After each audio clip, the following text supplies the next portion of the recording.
Kenny Pickett is the Steelers' top draft choice from the 2022 NFL Draft, but is he the franchise quarterback that will bring the team to their 7th Lombardi trophy? Well, let's break it down. To start off, let's talk about Pickett's college career.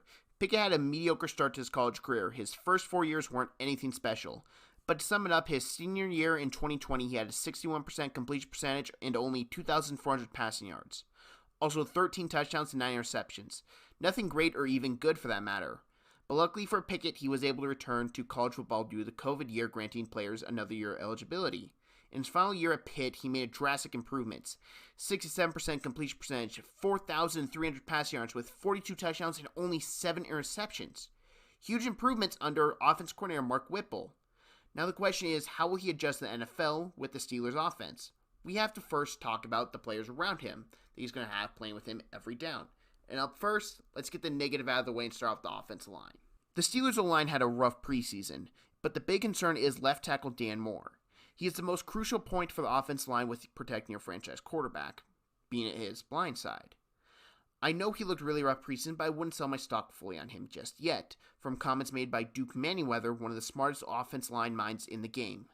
For your third-year players, this is their third coach in as many years. For your second-year players, this is their second coach.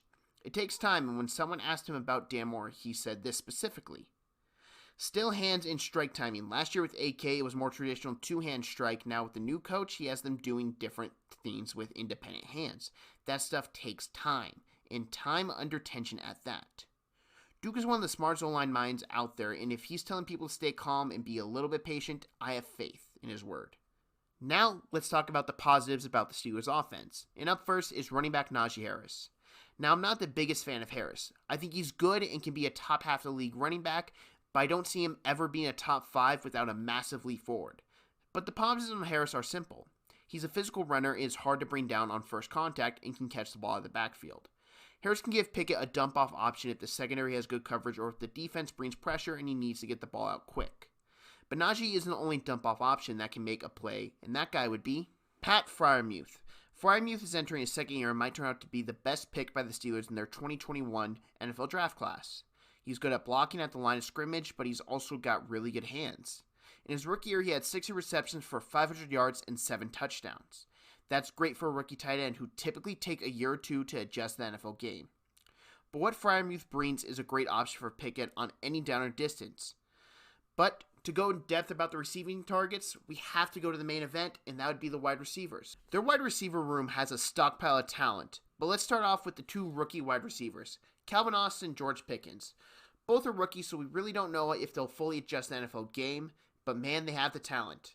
Calvin Austin had the 4th overall pick Sauce Gardner in the most trouble last year when Memphis and Cincinnati played last season. And Pickens has superstar level talent. He's great in contested catches and has the speed to separate with solid hands. Pickens has been the one guy throughout training camp in the preseason that have had people saying, this guy is damn good.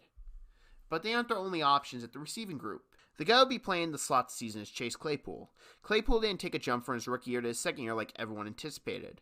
Marginal improvements in yardage and less touchdowns, but touchdowns go up and down unless you're a top receiver in the league. But why do I think Claypool is in a better spot this year? The Steelers will throw across the middle more often this year, no matter who is the quarterback. And with Chase Claypool playing the big slot, he'll be getting a good amount of targets over the middle of the field. But the last guy I'd talk about is Deontay Johnson. Deontay has everything you want in a number 1 option. He is shifty and can create plays with his cuts. He has good speed to go deep. The only concern with him is consistency. Deontay has a snowball effect, because when one thing goes wrong, everything goes wrong. If he can stop the snowball effect, he can play into the top 10 in the league for wideouts. He has a talent, but needs to be more reliable, especially with a young quarterback playing there.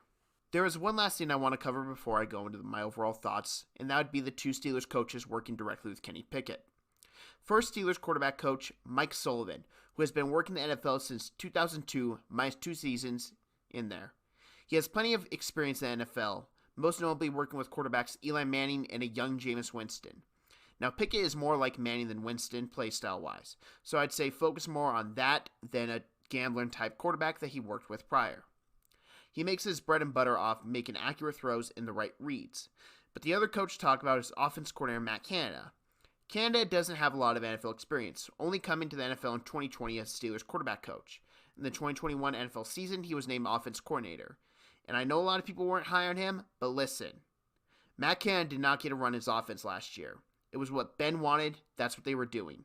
This is Matt Canada's first ever year, in my opinion, being the offense coordinator, making sure every play call is his own. He's got a young quarterback to work with on that. Now, my overall thoughts on Pickett are simple. Is he a franchise quarterback? I don't know yet, and no one else does either. The Steelers put a bunch of talent around him to make sure he can succeed at the NFL level. They also made sure that Mitch Trubisky can play week 1 if necessary. But here's the question. Will Pickett get NFL action this year? And I think that's yes. And I think it could happen as early as week 1 if Mitch Trubisky struggles out of the gate. I want to see Kenny Pickett throw the ball downfield more. He did a little of that against the Lions in his last preseason game, but we ultimately didn't see enough to say he's going to be able to do this successfully at the NFL level. But there was one drive in particular and one play in particular I want to talk about. It was a 2-minute drill against the Jacksonville Jaguars. The Jags ran a 3-3 fire zone pressure, bringing the star and Mike on a blitz. The Steelers had a 6-man protection called 2-jet. For routes, they ran a wide choice, which had Freimuth reading the leverage of the defender and choose to go to the outside or delay seam route. But Pickett also had to read to get the ball out on time to avoid a hospital ball or turnover.